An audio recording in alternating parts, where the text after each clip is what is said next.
from 1975 till 2020, there was actually no bloodshed on the border at all. There's an equal reality, the rise of India. The rise may be different, the time frame may be different, the quantitatively or qualitatively they may not be identical. I'm the stronger, fastest growing large economy of the world today. So those are realities that have to be factored in anybody's calculation, not just in China's. For us, Russia is a source of stability. It is not automatic that if a country is perceived a certain way in the West, that logic would extend to the East. The perception in the East could be very different. So I'm going to ask you about relations with China. We've got quite a few things to get through, but can you give us a quick update on progress on the Himalayan border dispute?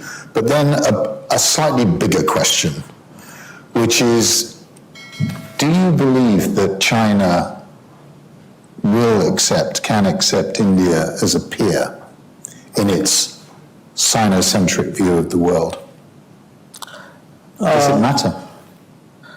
Well, let me start with the first part of it, which is what's happening at the border. As you know, we had a border dispute pretty much from the time when they had the revolution and we got our independence. It took about a decade for this to really come out. Initially they were a bit evasive about it. Their maps depicted the border in terms of their claims, and they avoided, engagement in the initial years. But by the second half of the 1950s, it was very clear to us that we had a very serious issue on our hands. And then in 1962, we had a border conflict, and they got the better of it. Now, from 1962, in fact, before the conflict, we had withdrawn our ambassador, and it was only 1976 that we resumed ambassadorial relations. It took another decade really for a Prime Minister of India to go to China and sit down and discuss the relationship with them. So in the 1990s, both countries made an effort to discuss the border, but stabilize the border while it was under discussion. And the arrangements we arrived at in the early 90s, in 93 and 96 specifically, lasted really till 2020.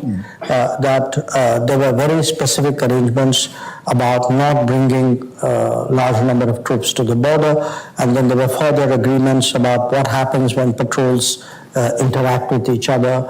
So from 1975 till 2020, there was actually no bloodshed on the border at all. But then we saw in 2020, for whatever reason, the Chinese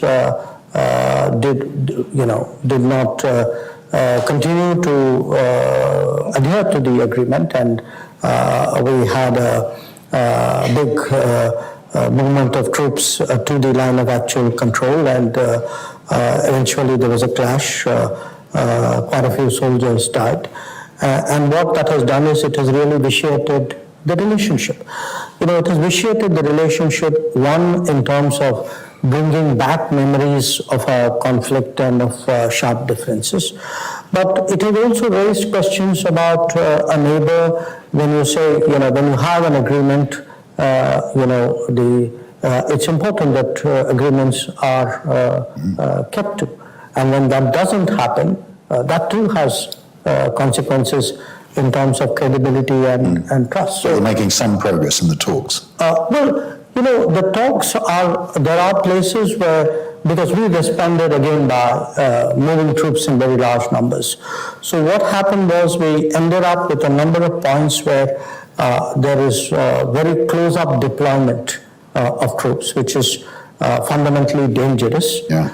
And our efforts since 2020, since September, I met Foreign Minister Wang Yi in Moscow in September of 2020, and we agreed, okay, let's find a way by which both of us go back to our traditional basis, so that we don't have that very close-up deployment and all the frictions that arise from it.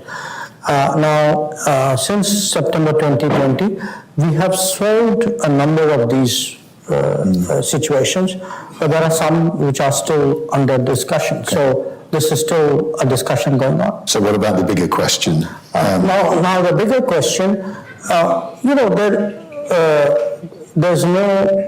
there is a certain reality, which is the rise of China. There's an equal reality, the rise of India. The rise may be different, the time frame may be different, the quantitatively or qualitatively they may not be identical. But the fact is, as two countries who are really proximate neighbors, who are the two oldest civilizations of the world, who have survived as nation states, who are in a way exceptional nation states because they are civilizational ones. I think there are realities that need to be recognized, and perhaps each one of us has some tradition of how we look at the world, but traditions at the end of the day also have to take into account contemporary realities. I mean, I am today the fifth largest economy. I am the largest in terms of population. The impact that India would make on the stronger, fastest growing large economy of the world today. So those are realities that have to be factored in anybody's calculation, not just in China's. For us, Russia is a source of stability. Russia is not a revisionist power east of Russia. It is west, though. That might be your experience, or I don't think I'm just wearing a Western hat on that. No, but the contrast I would mark. But it is not automatic that if a country is perceived a certain way in the West, that logic would extend to the East. The perception in the East could be very different. In fact, it is very different. So I think when we approach Russia, because I'll come to the current situation, when we approach Russia, I think those 70 odd years of history and of working together and of what we call the steadiness is very much a factor in our minds. Now, when you then come to the Ukraine situation and what you asked me, look, I follow obviously and understand and analyze the position which European countries and Western countries have broadly taken in regard to Ukraine. But if we now make it a matter of, let us say, principle, which often is the case in many debates, my first experience of international relations when I became independent was I got attacked by Pakistan, and nobody condemned it. In fact, it went to the UN Security Council, and thanks to the United Kingdom, what began as a problem called,